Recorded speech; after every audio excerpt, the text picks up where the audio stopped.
अस्सलाम वालेकुम, मैं हूं फैसल तारिड़। सुहेल अफरीदी इस्लामाबाद छोड़कर जिस सिचुएशन के अंदर पेशावर गए और उसके बाद जिस तरह से तमाम धरने खत्म हुए, आमतौर पे जब भी धरने खत्म होती हैं तो कोई ना कोई फेस सेविंग मौजूद होती है या फेस सेविंग दी भी जाती है।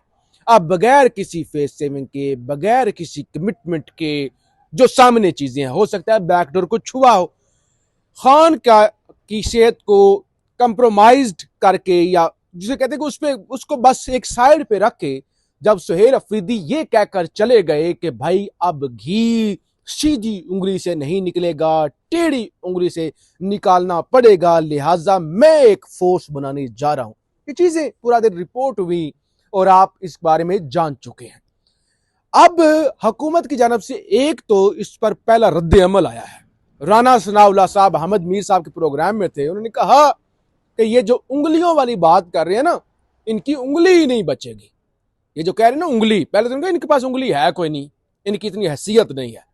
दूसरे नंबर पे ये उंगली वाली बात ना करें, ये इमरान खान की सख्तियों में मजीद इजाफा करेंगे। ये जो बातें कर रहे हैं इससे जो मुलाकातें हो रही हैं वो भी बंद हो जाएंगी और रमजान में फिर मुलाकात होने की कोई पॉसिबिलिटी भी नहीं होगी। बुशरा बीबी की फैमिली के जरिए भी मुलाकात नहीं होगी, तो फिर ये जो है ना, ये खान के साथ ज्यादती करें। इन्होंने पैगाम दे दिया कि आप उंगली सीधी करें या सीधी उल्टी करें, हमें कोई फर्क नहीं पड़ता। और जेन्युइनली इस वक्त सिचुएशन यही बनी हुई है।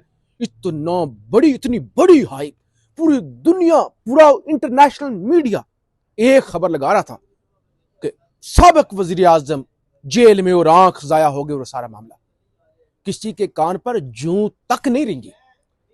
नौजवान सहाफी ज़ीशान नूर मेरे साथ हैं, इसी मुद्दे पर बात करेंगे। दो चीजें मैं जरा सामने रख दूं। देखिए, हम सहाफी हैं, हमारा काम है तज्जिया करना या खबरें सामने रखना।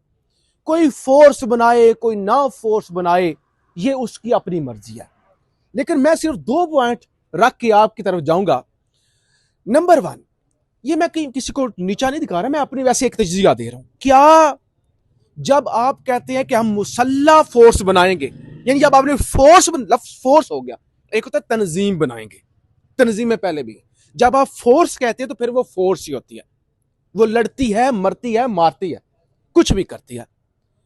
तो जब आप इस तरह की फोर्सेस का नाम लेते हैं तो फिर ये नैरेटिव ये सेट होगा कि ये 9 मई भी इन्होंने ही किया था, इनके पास मुसल्ला जत्थे हैं।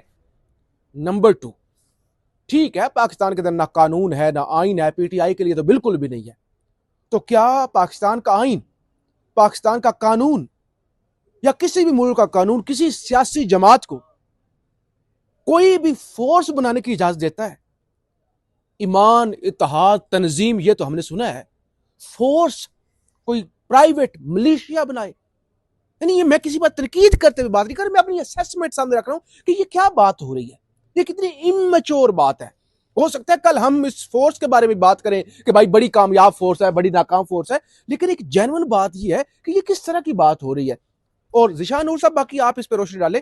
बाकी तंजीमें तो पीटीआई के पास पहले भी हैं, फंक्शनल नहीं है। जी फैसल साहब, थैंक यू वेरी मच। देखें, इमरान खान साहब ने तकरीबन कोई 29 साल या 30 साल पहले इस तहरीक का आगाज किया था। हाँ। उसके बाद फिर आहिस्ता आहिस्ता उन्होंने आईएसएफ बनाई, इंसाफ स्टूडेंट फेडरेशन, फिर उन्होंने यूथ विंग बनाई, फिर एक आईएलएफ जो वकला की हाँ। तंजीम है वो बनाई, लेबर विंग है, वुमेन विंग है, किसान विंग है। हर पॉलिटिकल पार्टी के अंदर तमाम विंग्स होती हैं।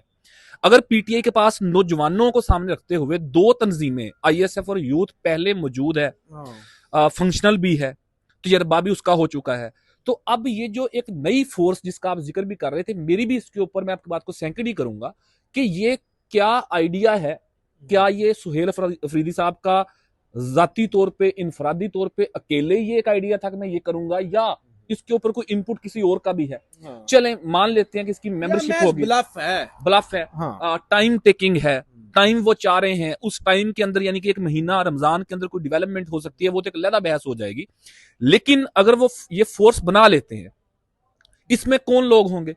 हाँ। इसमें वही आईएसएफ के 400-500 लोग होंगे जो प्रोमिनेंट फेस हैं, जो आईएसएफ को रिप्रेजेंट करते हुए हर धरने में, जलसे में, रैली में जाते हैं।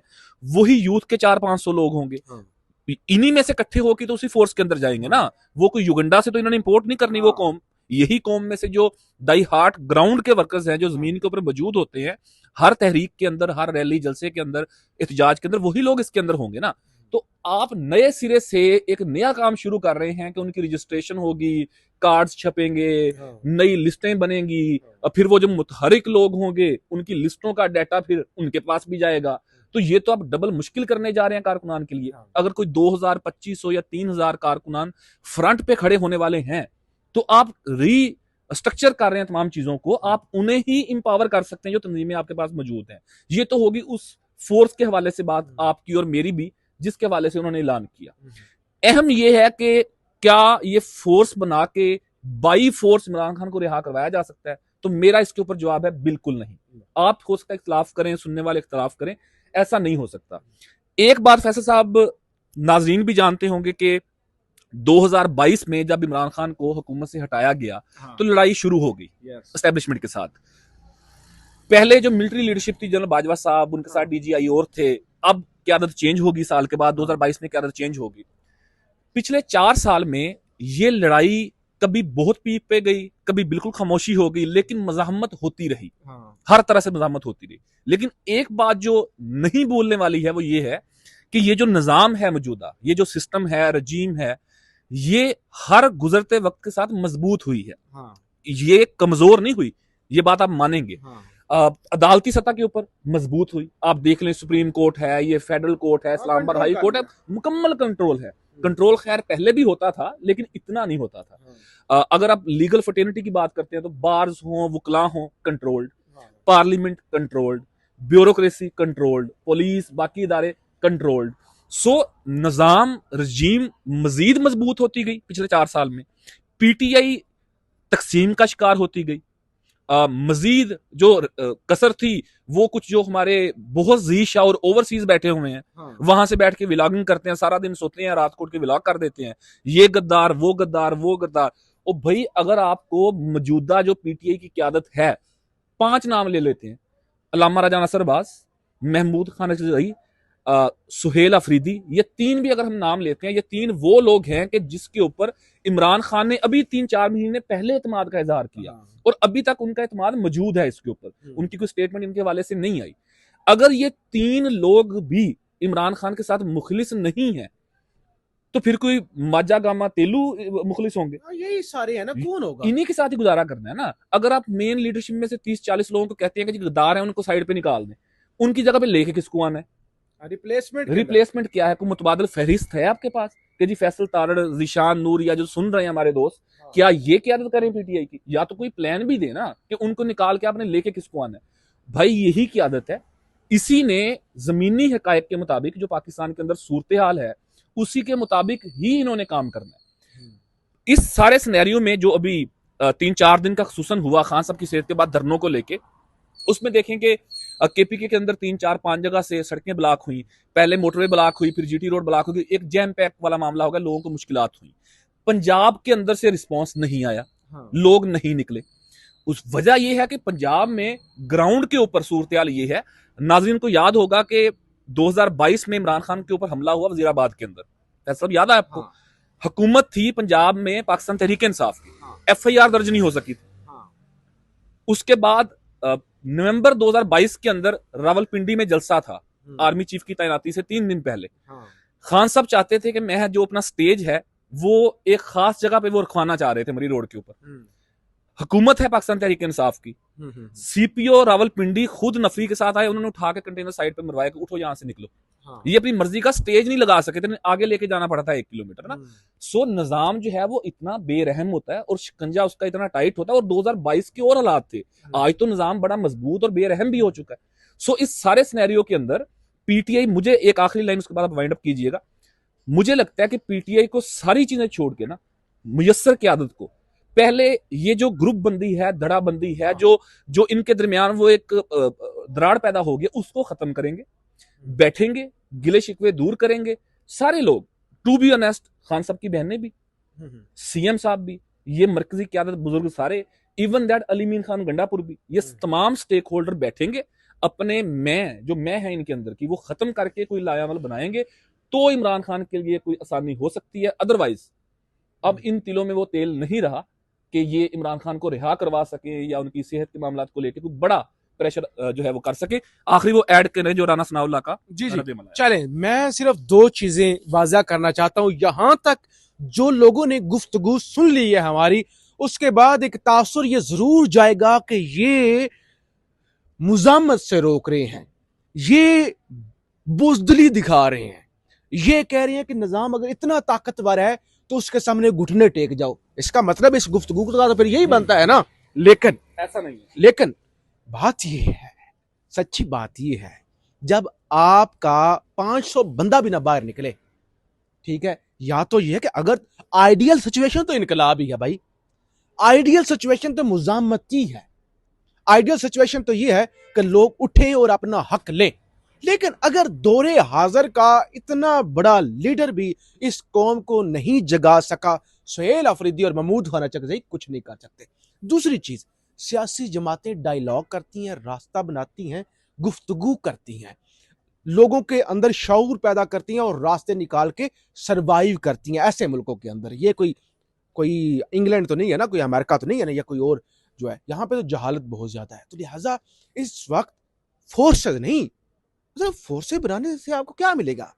ठीक है, आप 10 दफा बनाएं, लेकिन इस वक्त जरूरत है कि डायलॉग के जरिए किसी भी तरीके से जो शख्स अडियाला में बैठा हुआ है, आंखें उसकी खराब हो गई हैं, अल्लाह ना करे और कोई मेजर बीमारी हो, उनके लिए रास्ता बनाया जाए, जमीनी हकायक को समझा जाए, दानिशमंदी का मुजाहरा किया जाए। और अगर आखिरी बात करना चाहूंगा, अगर तो मुजामत ईद के बाद करनी है, फोर्स बना के सुहेल अफरीदी अंब ले रहे थे इस्लामाबाद के अंदर, करते ना मुजामत। वे नहीं मरूंगा किसी जंग में, अब की बारिश के इमरान में मारा जाऊंगा, उसका उसकी नाम क्यों नहीं लेते?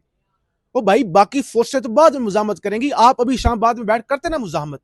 नहीं सर, अगर आप अभी दानिशमंदी से काम ले रहे थे तो अभी भी जरा चीजें बेहतर करके, लोगों को यूनाइट करके ये रास्ता निकालने की जरूरत है। लाइन ऐड करनी है साहब, लाइन में ये ऐड करना चाहता हूँ। लोगों के, फैसल साहब और नाजरीन के लिए जहन ये बन चुके हैं कि शायद इनकलाब आएगा। लोगों को ये लगता है कि इस्लामाबाद की तरफ कोई 50 लाख या 20 लाख या 10 लाख लोग जाएंगे, जो ही वो इस्लामाबाद की टेरिटरी के करीब पहुंचेंगे तो खान साहब को जेल से निकाल के वो कहेंगे यार ये ले जाएं, हमारे हाथ खड़े हो गए। सर ले ऐसा करेंगे ना, लोग निकले तब ना। 50,000 से ज्यादा बंदा आज तक फैसल साहब, मामला ये है कि पहले भी जो 2 लॉन्ग मार्च हुए आपने मैंने कवर किए, वो पहले लॉन्ग मार्च में 60 से 70,000 लोग थे, दूसरे में 1 लाख से 1,20,000 लोग थे, इससे अगले वाला नंबर नहीं था। नाज़रीन, 5 लाख लोग भी इस्लामाबाद की तरफ मार्च करें ना, तो होनी तो बात ही है ना उस प्रेशर के अंदर आके। अगर 5 लाख बंदा पीटीआई के किसी शीदे तेली को पकड़ा दे और उसे कहे कि आप जाओ इस्लामाबाद खान की रिहाई के लिए बैठ जाओ, करो कुछ ना, सिर्फ बैठ जाओ, सर अगले 24 घंटों के बाद खान बनी गाला होगा। लेकिन बातचीत के साथ ही होगा ना, बैठ के बात होगी कि हाँ भाई अब क्या चाहते हैं, हम ये चाहते हैं, चलो ये ले लें, वो सरेंडर हो जाएगा, बातचीत तो होगी ना, आपका एक वजन होगा। लेकिन इसी तरह इनकलाब की बातें फजूल करना, ये आपको बेवकूफ बनाने वाली बात हो सकती है। हम ये बात काम नहीं कर सकते। हाँ, कोई ओवरसीज करना चाहे तो वो कर सकता है। फीडबैक जरूर दीजिएगा। पाकिस्तान जिंदाबाद।